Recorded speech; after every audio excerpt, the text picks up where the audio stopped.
ಬುದ್ಧಿ ಬಂದಾಗಲಿಂದ ಅವ್ರಿಗೆ ಹೇಳ್ತಾ ಬರ್ತಾ ಇರೋದು, ಶಾಸಕನಾದ್ಮೇಲಂತೂ ಇನ್ನೂ ಆಳವಾಗಿ ಅವ್ರ ಬಗ್ಗೆ ತಿಳ್ಕೊಂಡು ಅವರಿಬ್ಬರ ಬಗ್ಗೆ ನಾನು ಹೇಳೋದಕ್ಕೆ ಶುರು ಮಾಡಿದೆ. ಭಾರತ ದೇಶಕ್ಕೆ ಹಸಿವನ್ನು ನೀಗಿಸಿದಂಥ ಹಸಿರು ಕ್ರಾಂತಿ ಮುಖಾಂತರ ಹಸಿರು ನೀಗಿಸಿದ ಮಹಾತ್ಮ ಬಾಪೂಜಿಯವರು, ಸಂವಿಧಾನದ ಮುಖಾಂತರ ಭಾರತದ ಪ್ರಜಾಪ್ರಭುತ್ವಕ್ಕೆ ಉಸಿರನ್ನ ಕೊಟ್ಟವರು.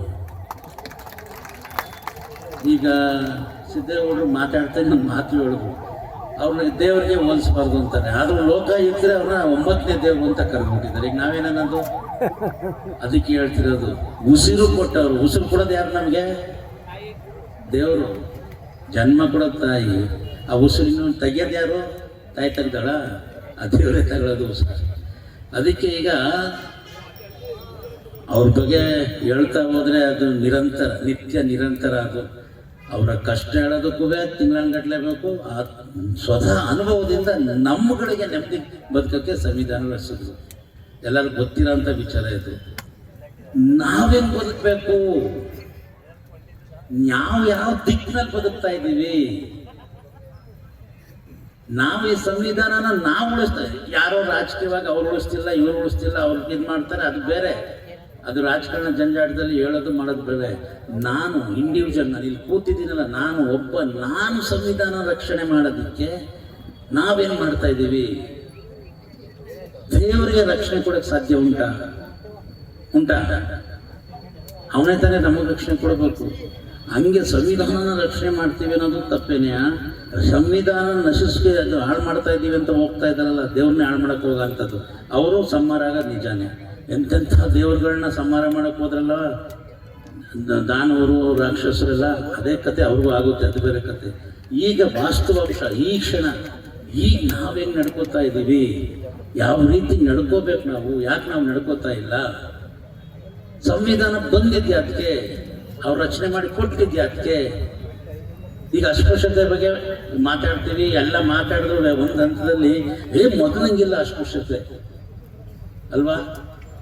ಮೊದಲಂಗೆ ಅಟ್ರಾಸಿಟಿ ಅವೆಲ್ಲ ಅಲ್ವಾ ಶಿವಣ್ಣ ಗುರುಗಳೇ? ಅಸ್ಪೃಶ್ಯತೆ ಮೊದಲಂಗಿಲ್ಲ, ಆದರೂ ಇದೆ ಅಂತ ಅಲ್ವಾ ಅರ್ಥ? ಮೊದಲಂಗಿಲ್ಲ, ಆದರೂ ಎಲ್ಲ ಇದೆ. ಅದು ಎಲ್ಲ ತೊಳೆದೋಗ್ಬೇಕು. ಆ ದಿಕ್ಕಿನಲ್ಲಿ ನಾವುಗಳು ನಡಿಬೇಕು ಅನ್ನೋದಷ್ಟೇ. ಅವತ್ತು ಅಂಬೇಡ್ಕರ್ ಅವ್ರ ಕಾಲದಲ್ಲಿ, ಜಗಜೀವನ ಕಾಲದಲ್ಲಿ ಅವ್ರು ಅನುಭವಿಸಿದಂಥ ನೋವು, ಅವ್ರು ಅನುಭವಿಸಿದಂಥ ಅವಮಾನ, ಅವ್ರು ಅನುಭವಿಸಿದಂಥ ಅಟ್ರಾಸಿಟಿ, ಇವತ್ತಿನ ದಿನ ಹೇಳ್ರೆ ಅಪ್ಪಿತಪ್ಪಿ ಆ ಥರ ಇಟ್ಬಿಟ್ಟು ಅಲ್ಲಿ ಏನಾರ 4 ಮಾತಾಗ್ಬಿಟ್ರೆ ದಲಿತರ ಬಗ್ಗೆ ನೀರು ಮುಟ್ಟಂಗಿಲ್ಲ ಅಂತ ಅಂದರೆ ಉಳ್ಕೊಂಡೇನೇನ್ರಿ? ಆದರೆ ಸಾರ್ವಜನಿಕವಾಗಲ್ಲ, ಮನಸ್ಸಿನಲ್ಲೂ ಕೂಡ ಅಟ್ರಾಸಿಟಿ ಆಗಬಾರ್ದು. ಅದಕ್ಕೋಸ್ಕರ ಈ ಸಂವಿಧಾನ ತಗೊಬಂದು ನಮ್ಮ ರಕ್ಷಣೆಗೆ ಇಟ್ಟವರು. ನಾವು ಸಂವಿಧಾನದ ಮುಖಾಂತರ ಎಲ್ಲರೂ ಒಗ್ಗಟ್ಟಾಗಿ ಹೋಗಿ ಅಂತ ತಾನೆ, ಎಲ್ರಿಗೂ ಸಮಾನತೆಗೆ ಹೋಗ್ತಾನೆ ಅವರೆಲ್ಲ ಹೋರಾಟ ಮಾಡಿದವರು. ಪ್ರೆಸಿಡೆಂಟ್ ಆಫ್ ಇಂಡಿಯಾಗೂ ಒಂದೇ ಓಟು, ಇಲ್ಲಿರೋ ಭಿಕ್ಷುಕಂಗೂ ಒಂದೇ ಓಟನ್ನು ಮಾಡಿದವ್ರು ಯಾರು? ಆ ಸಂವಿಧಾನದ ಮುಖಾಂತರ ತಾನೆ. ಎಲ್ರಿಗೂ ಮಾನ ಮರ್ಯಾದೆ ಸಿಗಬೇಕು, ಎಲ್ರಿಗೂ ಗೌರವ ಕೊಡಬೇಕು, ಎಲ್ಲರೂ ಆರ್ಥಿಕತೆಯಲ್ಲಿ ಅಲ್ಲ, ಆರ್ಥಿಕತೆ ಸಮಾನತೆ ಅಂತಂದರೆ ಇನ್ನೊಬ್ಬನ ದುಡ್ತಾಗ ಇನ್ನೊಬ್ಬನ ಹಂಚ್ಬಿಟ್ಟು ಈಕ್ವಲ್ ಮಾಡುವಂತಲ್ಲ. ನಿನಗೂ ಅಷ್ಟೇ ಅವಕಾಶ ಇದೆ ಕೋಟಿ ಸಂಪಾದನೆ ಮಾಡು, ನಿನಗೂ ಅಷ್ಟೇ ಅವಕಾಶ ಇದೆ ಕೋಟಿ ಸಂಪಾದನೆ ಮಾಡು. ಈಗ ರಿಸರ್ವೇಷನ್ನು ಅವ್ರ 2 ವರ್ಗಕ್ಕ ಭಾರತ ದೇಶದಲ್ಲಿ ಹುಟ್ಟಿರುವ ಯಾವುದೇ ಜಾತಿ ಧರ್ಮಗಳಿಗೂ ಕೂಡ ಸಂವಿಧಾನದಲ್ಲಿ ಎಲ್ರಿಗೂ ಕೂಡ ರಿಸರ್ವೇಷನ್ ಇಲ್ಲದಿರೋ ಜಾತಿ ಯಾವ್ದು? ಅದನ್ನ ಫಸ್ಟ್ ಹೋಗಿ ನೋಡೋಣ. ಇದನ್ನ ಯಾರು ಅರ್ಥ ಮಾಡ್ಕೊತಾ ಇಲ್ಲ. ರಿಸರ್ವೇಷನ್ ಇಲ್ಲದಿರೋ ಜಾತಿ ಭಾರತದಲ್ಲಿ ಯಾವುದಿದೆ ಹೇಳಿ? ಭಾರತ ದೇಶದಲ್ಲಿ ಹುಟ್ಟಿರುವ ಪ್ರತಿಯೊಂದು ಜಾತಿ ಧರ್ಮದವ್ರಿಗೂ ಅದದೇ ಆದಂಥ ಕೆಟಗರಿಯಲ್ಲಿ ರಿಸರ್ವೇಷನ್ಸ್ ಇದೆ. ಉತ್ತಮ ಕುಲದವ್ರಿಗಿಲ್ಲ, ಅವ್ರಿಗೂ ಇದೆ. ಎಕನಾಮಿಕಲಿ ವೀಕರ್ ಸೆಕ್ಷನ್ ಅವ್ರಿಗೂ 10% ರಿಸರ್ವೇಷನ್ ಇದೆ.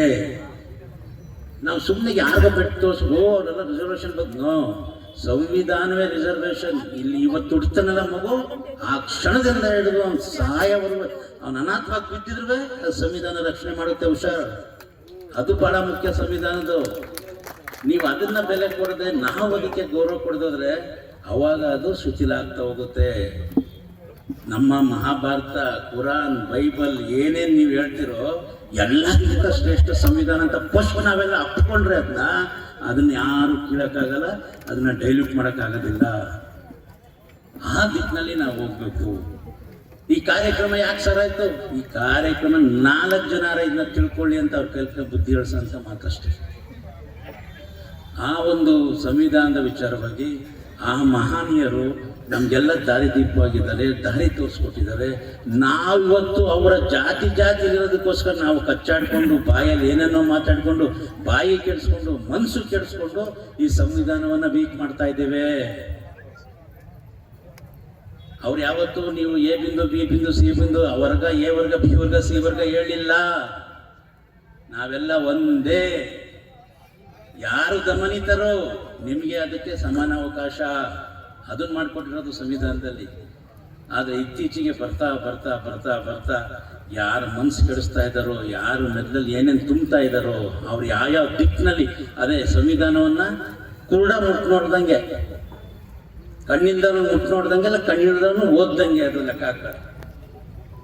ಆ ಥರ ಓದ್ಕೊಂಡು ಅವ್ರು ಇಷ್ಟು ಬಂದಂಗೆ ಅದನ್ನು ಡೈಲ್ಯೂಟ್ ಮಾಡ್ತಾ ಇದ್ದಾರೆ. ಆ ದಿಕ್ಕಿನಲ್ಲಿ ಹೋಗೋದು ಬೇಡ. ಆ ಸಂವಿಧಾನದ ಬಗ್ಗೆ ನಂಬಿಕೆ ಅಲ್ರಿ, ಎಲ್ಲರೂ ಸಮಾನರು ಅನ್ನೋ ಒಂದು ದಿಕ್ಕಿನಲ್ಲಿ ಎಲ್ಲರೂ ಹೋಗೋಣ. ಎಲ್ಲ ಜಾತಿ ಧರ್ಮಗಳು ಹೋದರೆ ಒಳ್ಳೆಯದು. ಯಾರಿಗೆ ನಮಗಲ್ಲ ರೀ, ನನಗಲ್ಲ ರೀ, ನಿಮ್ಗಲ್ಲ, ಇಂಡಿವಿಜುವಲ್ಗಲ್ಲ, ಈ ಭಾರತ ದೇಶದ ಪ್ರಜಾಪ್ರಭುತ್ವಕ್ಕೆ ಅದು ಗಟ್ಟಿ ಇದೆ.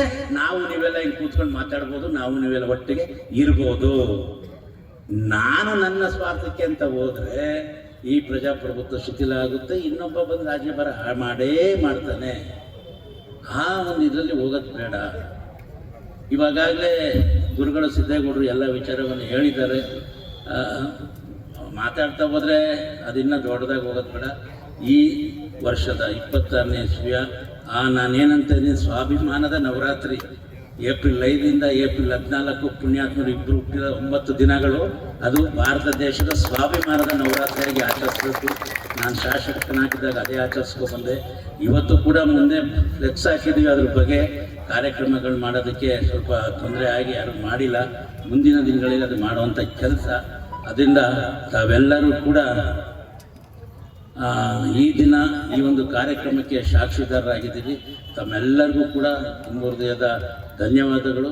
ವಿಶೇಷವಾಗಿ ತಾಲೂಕಿನ ಕೀರ್ತಿ ಪತಾಕೆ ಹಾರಿಸಿದಂಥ, ಹಿರಿಮೆ ಹೆಚ್ಚಿಸಿದಂಥ ಎಲ್ಲ ವಿದ್ಯಾರ್ಥಿನಿಯರಿಗೆ ತುಂಬ ಹೃದಯದ ಧನ್ಯವಾದ. ಮುಂದೆ ಇನ್ನು ಉತ್ತಮ ಸ್ಥಾನಕ್ಕೆ ಹೋಗಿ ಅಪ್ಪ ಅಮ್ಮಂಗೆ ಜೊತೆಗೆ ನಮ್ಮ ಕಾಂಗ್ರೆಸ್ಗೆ ಜೊತೆಗೆ ನಮ್ಮ ರಾಜ್ಯಕ್ಕೆ ದೇಶಕ್ಕೆ ಕೀರ್ತಿನ ತಗೊಬನ್ನಿ ಅಂತ ತಮ್ಮೆಲ್ಲರಿಗೂ ಹೇಳ್ತಾ, ಇದೇ 20ನೇ ತಾರೀಕು ಕಾರ್ಯಕರ್ತರೆ ನಮ್ಮ ನೆಚ್ಚಿನ ಮುಖ್ಯಮಂತ್ರಿ ಸಿದ್ದರಾಮಯ್ಯನವರು ರಾಜ್ಯಕ್ಕೆ ಬರ್ತಾ ಇದ್ದಾರೆ.